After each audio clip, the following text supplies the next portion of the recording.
What's up, guys, and welcome to another episode of the Becoming Roy podcast. I'm your host, Roy, and this show exists to help people discover who it is that they're made to be. And I do that by sharing the little bit that I know, by sharing the journey, the progress that I'm making of becoming who it is I feel I'm made to be, and lastly, by having conversations with people that are living inspired lives.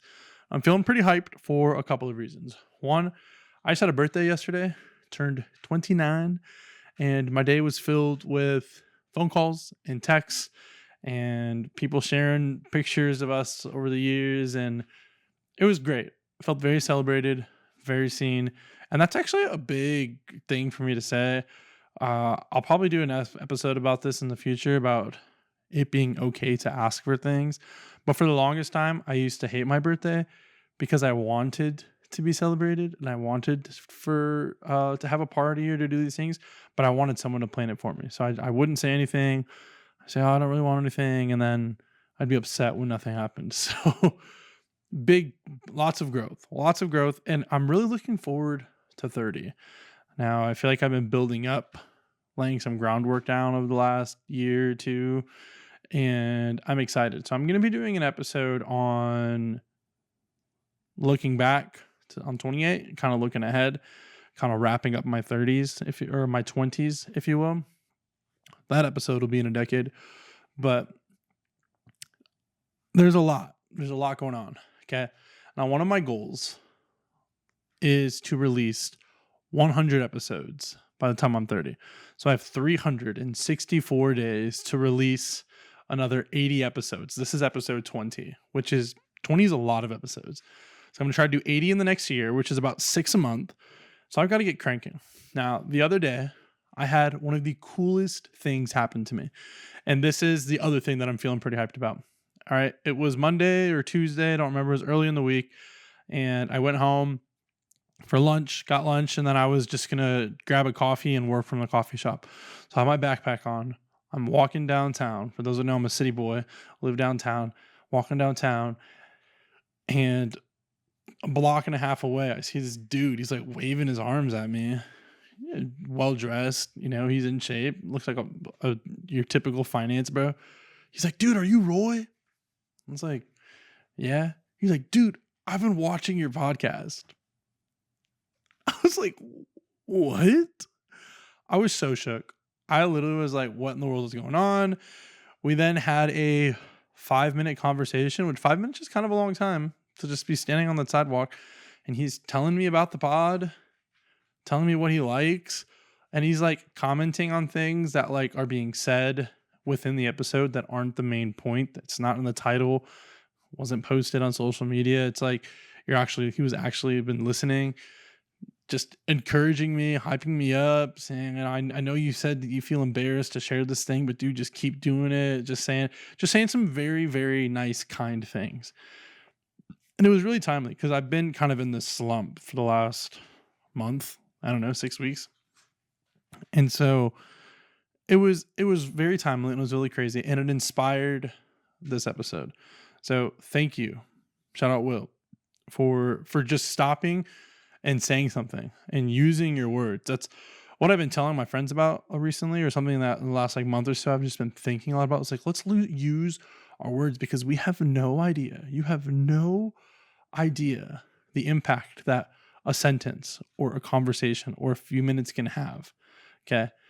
And Will stopping me on 11th Street in the middle of the afternoon on a Tuesday, random ass day, that bolstered me up a little bit. I'm like, let's go.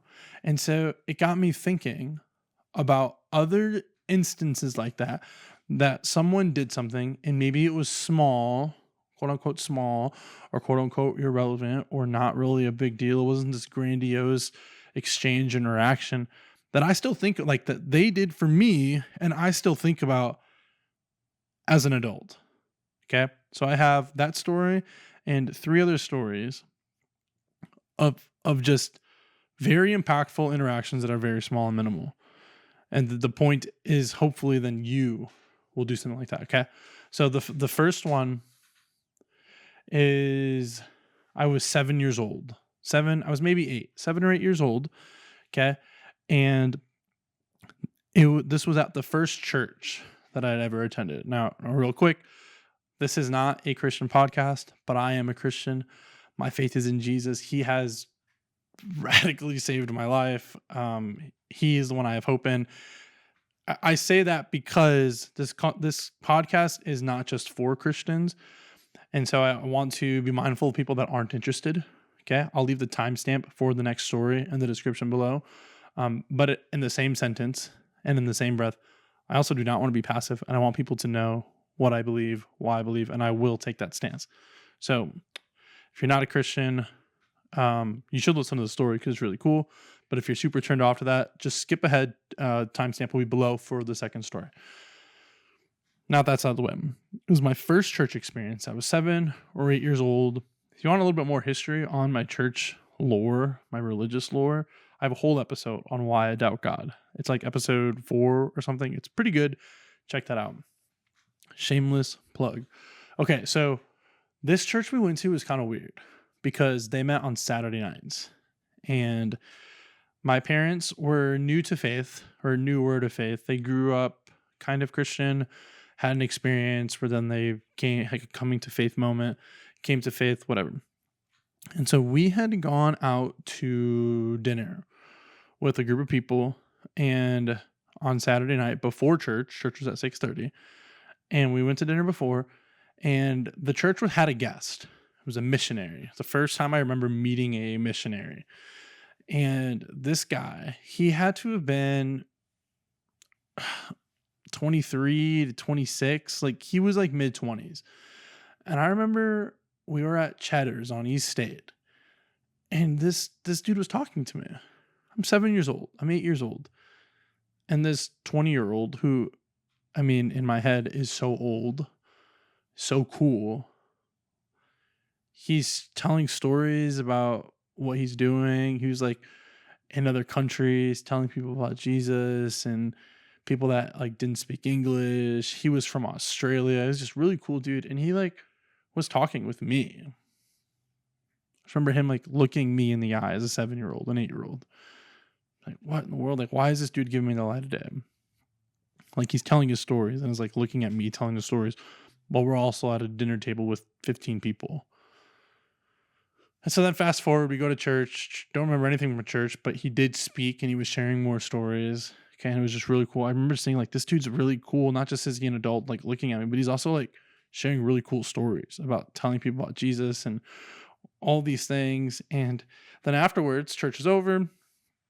And if you've been to church, you guys know it's just a lot of mingling afterwards. And he comes up to me, the missionary comes up to me, and he said, "Hey, Roy," and I was with my parents. He said, "Hey, Roy," and Roy, my father, it's like, "We're going to see a movie, and we'd love for you to come." And I remember just being like, "No way. I'm going to go see a movie with this missionary dude." Like, that was so cool. We went to see Narnia in theaters. And so we went, and I was already hyped to be there. I wanted to see the movie. And then James, that was his name, he brings me popcorn. And I was like, what in the world? What in the world? And so fast forward, gosh, I don't know how long, a couple months. James had left. He was just there for the week or whatever. And I remember I was in 3rd grade, and I went to a Catholic school, St. Edward's. Shout out St. Edward's. And I was in the choir. I was a choir boy and I had my choir robe on, and we're singing for the Christmas mass, and we're singing "Go and Tell It on the Mountains." Go tell it on the mountains, over the hills and everywhere, whatever. And I remember like 8 years old crying to that song, thinking about James and thinking about the kindness he showed me by talking to me, by saying my name, by offering me popcorn at the movie theater, inviting me to the movie. And I remember just being like, this is who we're singing about. We're singing about like that was the kindness of God, kindness of Jesus. And when I sing "Go Tell It on the Mountains," I'm thinking about someone like James that is going to share that same kindness with people. And recently, I was asked a question about one of my first interactions with church or with God, and I thought of this story. I haven't thought about it. I've never shared this story with anybody. I just shared it in this conversation that I had a couple weeks ago. But that was such a small thing. Like, I doubt James remembers saying my name. I doubt he remembers like paying attention to me. Like, very small and insignificant. But I'm thinking about it 20 years later, thinking about him. Very cool, very impactful. And it was small. It was noticing, it was seeing, it was inviting. And you know what? My vision is that the unseen would feel seen, that the unheard would feel heard. Like, I think James inspired that. I think James lived that. A lot of my friends, a lot of you guys know I'm like pretty open invite. Like, I love hosting and I want everyone to come and I want you to invite people.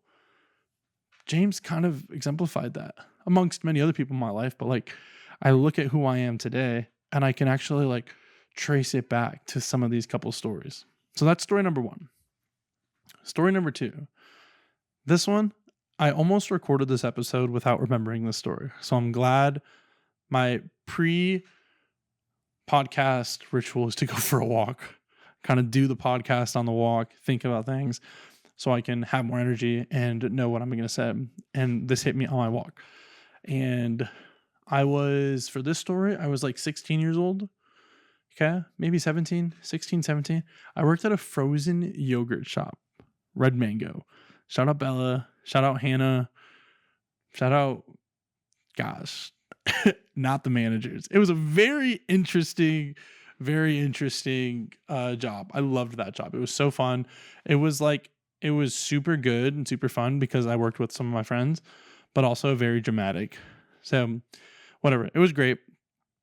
And the frozen yogurt shop was like a quarter mile, maybe a half a mile from my school. So I'd go there after school. Okay. And the school that I went to was a part of a church. So it was a big church, probably the biggest church or, top 2 or 3 biggest churches in the city that I grew up in. And a part of the church was a school. So it wasn't like a huge school, but it wasn't like in a church basement. I think in my graduating class, there was like 120-ish, which is big compared to now. My sister just graduated from the same school, and I think they had maybe 15 graduates. So it is small compared to you guys in Texas, compared to you guys that just had 500 people in your class. So anyways, I'm working at this frozen yogurt shop, and it was pretty common to see people from the church. It was pretty common to see people from school. And so it being one of the biggest churches, or if not the biggest church in the city, definitely had the coolest youth group. Okay. And I would go from time to time, but I wouldn't go super often. And so the youth pastor, she walks in, Pastor Megan. Pastor Megan walks into the frozen yogurt shop, and I say hi because I say hi to everyone that walks in. So it was my job. And I was like, Megan doesn't know who I am. Like, there's probably 2, 3, maybe 400 kids, probably 200 and 300 kids that show up every week. Like, it's a very popular, cool youth group, cool church.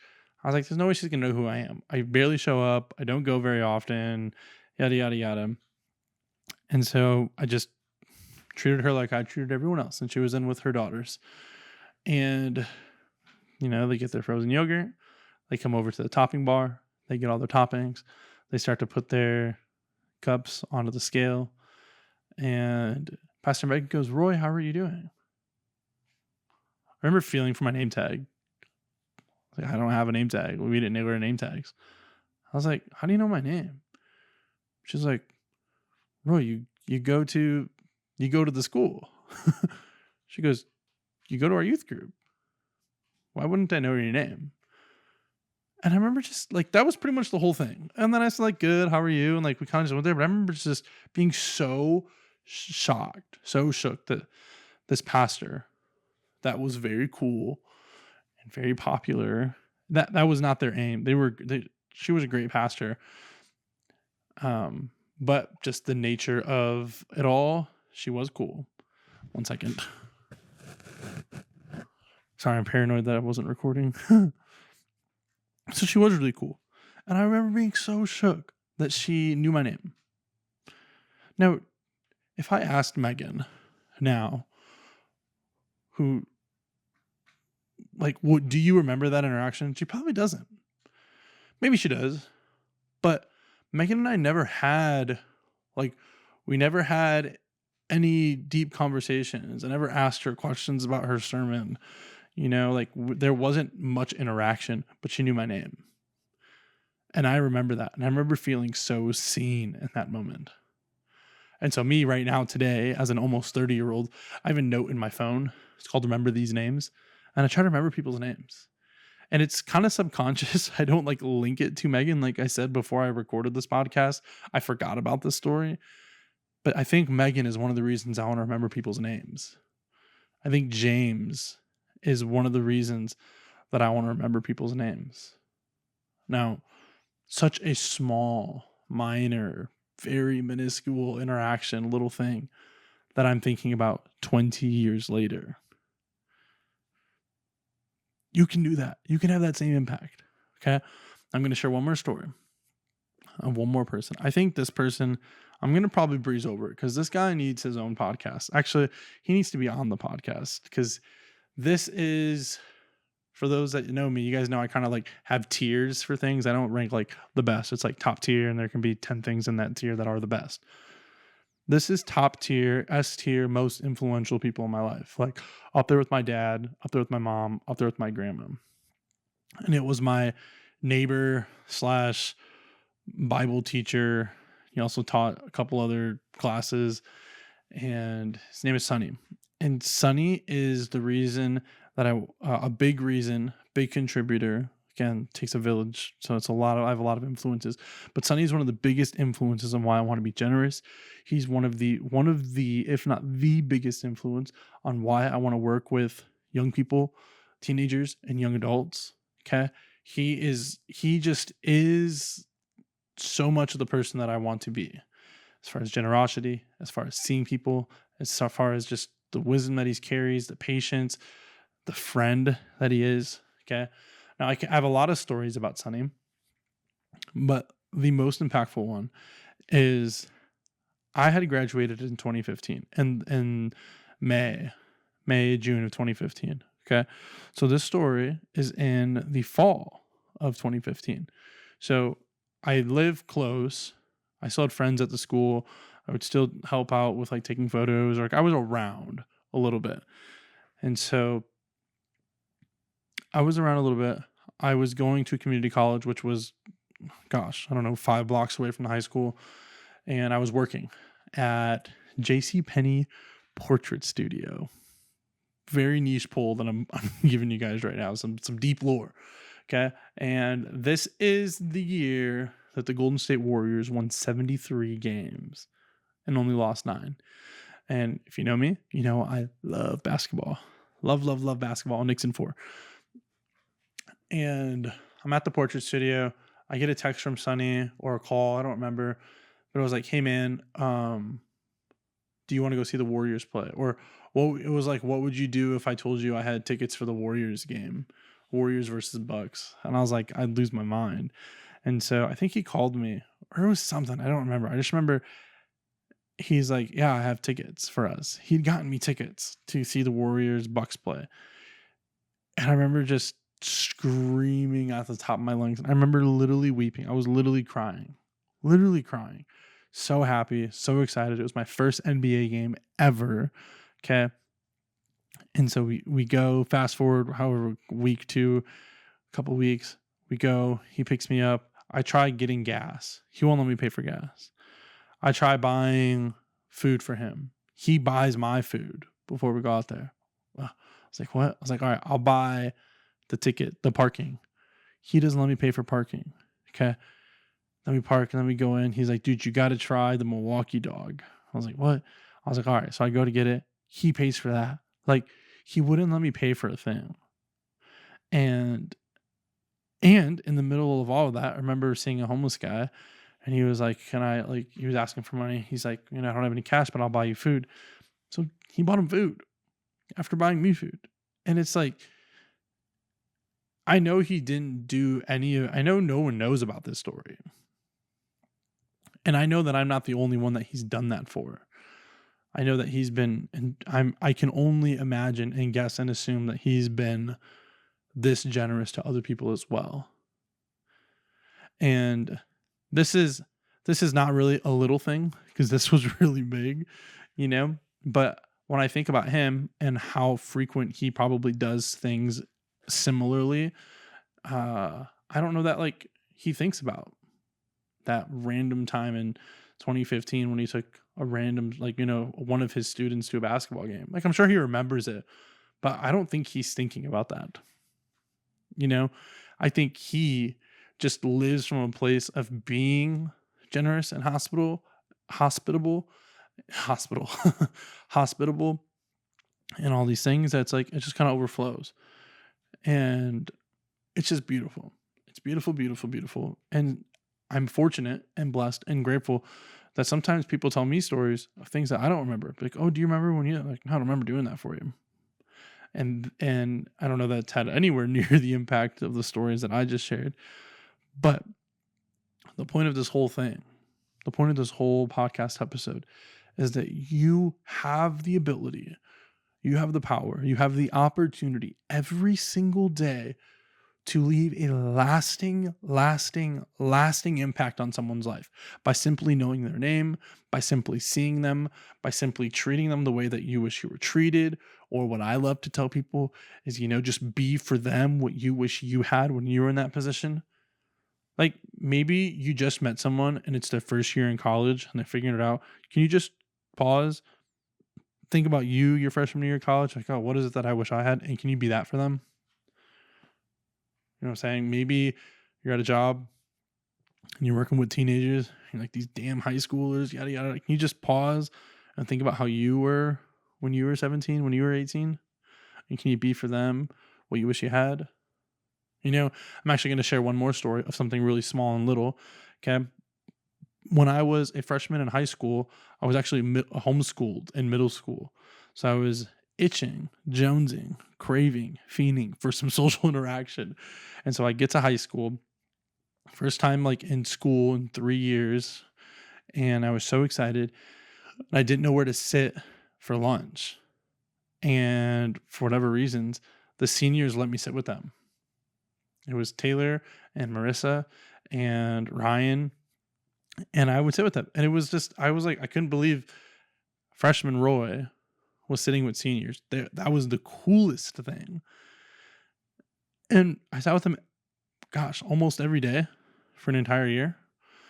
And it was just like, I just remember being so seen and accepted by them. And you know what? I try to do the same thing every year.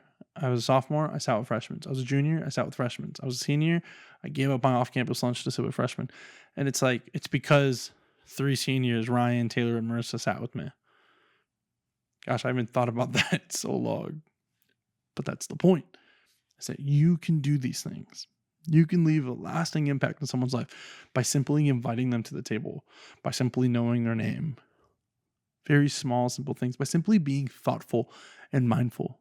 Getting your eyes off of yourself, pulling yourself out of your life and your situation, and just looking around and thinking that everyone that you walk past, everyone that comes across your path, everyone that you can see also has a life and has things going on in their head.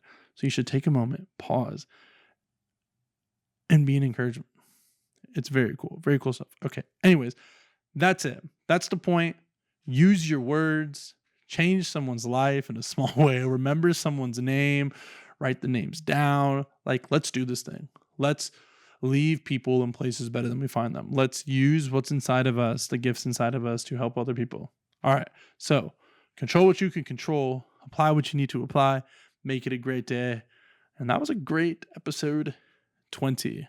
20 down, 80 to go. I'm hyped, and I'll see you guys on the next one.